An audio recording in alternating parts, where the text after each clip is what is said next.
রাসূলুল্লাহ সাল্লাল্লাহু আলাইহি ওয়াসাল্লাম বলেন, ওয়াল্লাযী নাফসি বিয়াদিহি লা তা'মুরুন্না বিল মা'রুফ ওয়া লা তানহাউন্না 'আনিল মুনকার আও লা ইউশিকান্না আল্লাহু আন ইয়াব'আসা 'আলাইকুম ইকাবাম মিনহু সুম্মা তাদ'উনাহু ফালা ইউস্তাজাবু লাকুম। খুব গুরুত্ব দিয়ে শুনেন, শেষ, এটা শেষের দিকের কথা। রাসূল সাল্লাল্লাহু আলাইহি ওয়াসাল্লাম বলেন, ওয়াল্লাযী নাফসি বিয়াদিহি,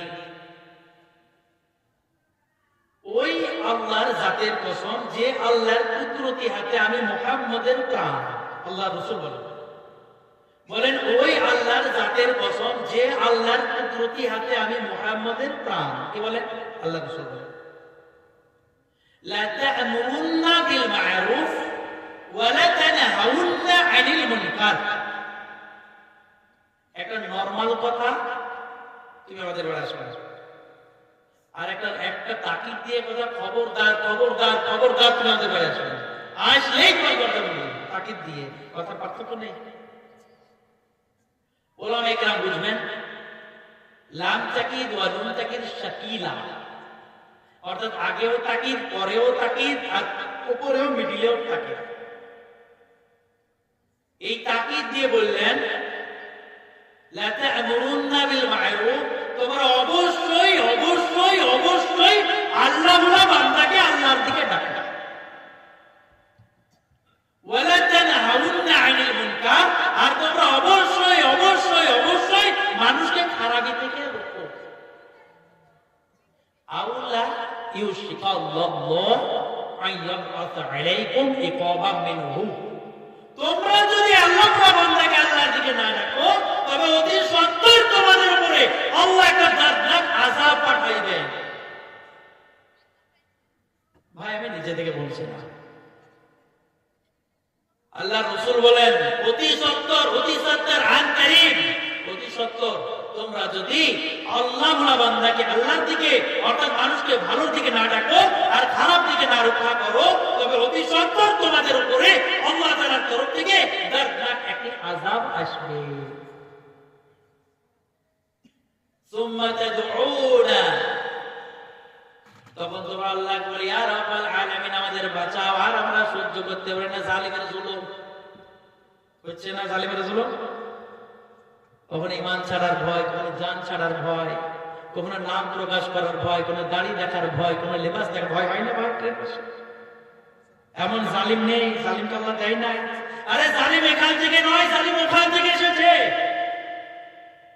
আল্লাহ সুবহানাহু ওয়া তাআলা বিনা হুকুমে যদি একটা গাছের পাতা না নড়ে, আল্লাহ সুবহানাহু ওয়া তাআলা বিনা হুকুমে একটা গাছের পাতা যদি না নড়ে, এত বড় কাজ হয় কি করে তার বাইরে?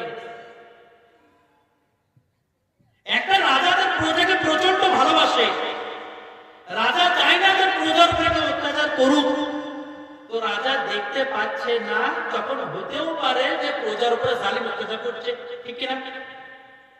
কিন্তু আমাদের রাজা তো এমন রাজা নয় যে রাজা আমাদের উপর অত্যাচার হয়েছে আর মালিক দেখতে পায় না, এমন কি বলে না, এমন দেখতে পায় না, ঠেকাতে পারে না, রক্ষা করতে পারে না, উড়িয়ে দিতে পারে না, তাড়িয়ে দিতে পারে না। আরে আমার একটা ছাগল পুষেছি, ছাগল এদিকে ওদিকে পরের জমিতে না যায়, এখানে চতুর্দিকে উপর লাগিয়ে দিয়েছি, যেহেতু তুমি তোমার হাত, তোমার সীমা, তোমার আয়ত্তের মধ্যে তুমি থাকো, সীমার বাইরে যেও না। তুমি যদি সীমার বাইরে যাও, অপরের জমিতে যাবা, তোমার ঠ্যাং ভাঙবে, তার কারণে কুকুর লাগিয়ে দিয়ে গেলাম। তো এই জালিমেরা জালিম নয়, জালিমেরা ঈমানওয়ালার জন্য কুকুর। যে কুকুরের দ্বারা ঈমানওয়ালাকে ঠিক পজিশনে রাখার একটা কায়দা আল্লাহ।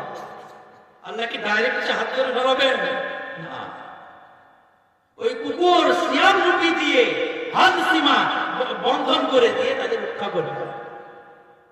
এখানে আল্লাহ সুবহানাহু ওয়া তাআলা রাসূল বললেন, সুম্মা তাদউনা, তখন তোমরা ডাকবে, ইয়া রাব্বাল আলামিন, আমাদের বাঁচাও, আর আমরা সহ্য করতে পারি না। ইয়া রাব্বাল আলামিন, জালিমের জুলুম হইতে, অত্যাচারের অত্যাচার হইতে আমাদের বাঁচাও। রাসূল কি বললেন? সুম্মা ফালা ইউস্তাজাবু লাকুম, তখন তোমাদের দোয়াকে কবুল করা হবে না।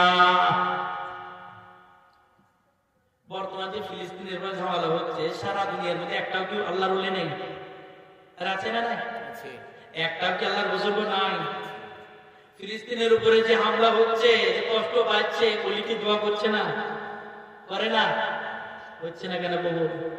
তো রাসূল তো বলে গেলেন 2169 নম্বর হাদিসে যে অবশ্যই অবশ্যই তোমরা মানুষকে ভালোর দিকে ডাকো, অবশ্যই তোমরা মানুষকে খারাপ দিকে রক্ষা করো। তোমরা যদি এই কাজটা না করো তবে তোমাদের উপর এমন জালিম বাদশাকে পাঠিয়ে দেবো, তারা তোমাকে চুরচুর করবে, তখন তোমার ঠেকানোর কেউ থাকবে না। তখন তোমরা আমার কাছে দোয়া করবে, হে রাব্বুল আলামিন বাঁচাও, হে মালিক বাঁচাও, হে মাওলা বাঁচাও, আমাদের নাজাত দাও, আমাদেরকে ধ্বংস করে দিল, বরবাদ করে দিল। তখন তোমাদের দোয়া কবুল হবে না, তোমাদের চূড়া চূড়া হবে। কারণ তোমাদেরকে বলেছিলাম আল্লাহ বলা বান্দাকে আল্লাহর দিকে ডাকো, তোমাদের বলেছিলাম আল্লাহ বলা বান্দাকে আল্লাহর খারাপ দিকে নিষেধ করো, করো নাই তোমরা। এটা তো রাসূল বলেই গেলেন। এই কারণে এখান থেকে বোঝা গেল যে আমাদিগকে আল্লাহ বলা বান্দাকে আল্লাহর দিকে ডাকতে হবে। ইনশাআল্লাহ ডাকবে, ইনশাআল্লাহ। আর হাত তুলে একটু দেখার পরে ইনশাআল্লাহ। আরে যারা হাত তুলছেন ওই যে ভাই হাত তুলছেন খুব চালাক, যে কবুল হয়ে যাবে। আরে পাগল বাঁচতে গেলে হাত তুলে দেখাও, সিসি ক্যামেরা হচ্ছে আমার কাছে নয়, ফেরেশতাদের কাছে। বলেন যে সারা দুনিয়া যেখানেই থাকি আল্লাহ বলা বান্দাকে নাজাতের জন্য আল্লাহর দিকে ডাকতেই থাকবো, নিজের ঘর থেকে শুরু করবো, সারা দুনিয়ার কোনায় কোনায় পৌঁছাবো ইনশাআল্লাহ। ইনশাআল্লাহ। আমার মায়েরা বোনেরা সকলেই পেয়ে।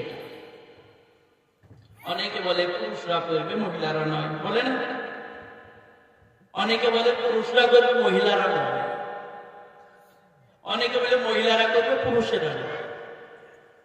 আমি শেষ মাশাআল্লাহ আর একদম শেষ হয়ে যাবে 11:40 আর 10-15 মিনিট ওর বাইরে যাবে না। অনেকে বলে যে এই কথাগুলি যেগুলি হলো পুরুষের জন্য, মহিলার জন্য নয়। 9 নম্বর সূরা তাওবা এর 71 নম্বর আয়াত। কত নম্বর সূরা বললাম ভাই? 71 নম্বর আয়াত, সূরা নম্বর 9 তাওবা। আল্লাহ সুবহানাহু ওয়া তাআলা বলেন, ওয়াল মুমিনুনা ওয়াল মুমিনাত বা'দুহুম আউলিয়া বা'দ ইয়া'মুরুনা বিল মা'রুফ ওয়া ইয়ানহাউনা 'আনিল মুনকার ওয়া ইউকিমুনাস সালাত ওয়া ইউতুনাজ যাকাত ওয়া ইউতিউনা আল্লাহা ওয়া রাসূলাহু উলাইকা সায়ারহামুহুমুল্লাহ। আল্লাহ তাআলা বলেন মুমিনুনা সমস্ত মুমিন পুরুষ, ঈমানওয়ালা পুরুষ, ওয়াল মুমিনাত সমস্ত ঈমানওয়ালা মহিলারা, বা'দুহুম আউলিয়া বা'দ একে অপরের পরিপূরক, একে অপরের সাহায্যকারী, একে অপরের সাহায্যকারী। আল্লাহ বলেন সমস্ত মুমিন পুরুষ আর সমস্ত মুমিন নারী, যেটাকে বলে আসলাম যে আল্লাহ আমাদের এক, মহিলারও পুরুষের, রাসূল মহিলারও পুরুষের, জান্নাত মহিলারও পুরুষের, জাহান্নাম মহিলারও পুরুষের। আল্লাহ বলেন এখানে এটাই যে সমস্ত ঈমানওয়ালা পুরুষ আর সমস্ত ঈমানওয়ালা মহিলা এরা একে অপরের সাহায্যকারী। কি বলেন? একে অপরের সাহায্যকারী। কোন কাজের জন্য? কাজ এখানে বলে দিয়েছেন কোন কাজের জন্য। বললেন ইয়া'মুরুনা বিল মা'রুফ ওয়া ইয়ানহাউনা 'আনিল মুনকার ওয়া ইউকিমুনাস সালাত ওয়া ইউতুনাজ যাকাত ওয়া ইউতিউনা আল্লাহা ওয়া রাসূলাহু। বলেন যেমন ভাবে তোমরা নামাজের ক্ষেত্রে, যাকাতের ক্ষেত্রে, আল্লাহর হুকুম রাসূলের তরিকা মানার ক্ষেত্রে যেমন তোমরা একে অপরের সাথী, তেমনি সাথী হবে তোমরা ইয়া'মুরুনা বিল মা'রুফ ওয়া ইয়ানহাউনা 'আনিল মুনকার। আল্লাহ বলা বান্দাকে আল্লাহর দিকে ডাকার ক্ষেত্রে আর আল্লাহ বলা বান্দাকে খারাপ দিকে বাঁচানোর ক্ষেত্রেও তোমরা সাথী। অর্থাৎ নামাজ যেমন তুমি পুরুষের কাজ মহিলার কাজ, যাকাত যেমন পুরুষের কাজ মহিলার কাজ, আল্লাহর হুকুম ইতআত, রাসূলের হুকুমের ইতআত পুরুষের কাজ মহিলার কাজ, অনুরূপভাবে ইয়া'মুরুনা বিল মা'রুফ ওয়া ইয়ানহাউনা 'আনিল মুনকার, অনুরূপভাবে আল্লাহ বলা বান্দাকে আল্লাহর দিকে ডাকা আর আল্লাহ বলা বান্দাকে খারাপের দিকে রক্ষা করা, এটাও পুরুষের কাজ মহিলার কাজ। বলেন সুবহানাল্লাহ, আলহামদুলিল্লাহ। ভাই বুঝতে পারলেন? তাহলে অর্থাৎ কি বোঝা গেল যে একটা কাজের মিশাল দিতেন আল্লাহ আল্লাহ দিয়ে নামাজে, যে নামাজ যেমন পুরুষের কাজ মহিলার কাজ, পুরুষ তার স্ত্রীকে ডাকবে নামাজের জন্য, স্ত্রী তার পুরুষকে ডাকবে নামাজের জন্য, যাকাত পুরুষের মাল থাকলে পুরুষ দিবে, মহিলার মাল থাকলে মহিলা দিবে। তেমনি তৃতীয় নম্বর বলেন যে আল্লাহ পুরুষও করবে মহিলা করবে, আর রসুলের তরিকা পুরুষও করবে মহিলা করবে। অনুরূপ ভাবে যেমন আল্লাহ বান্দাকে ভালোর দিকে ডাকবে আর খারাপ দিকে রক্ষা করবে, এটাও পুরুষ মহিলা করবে।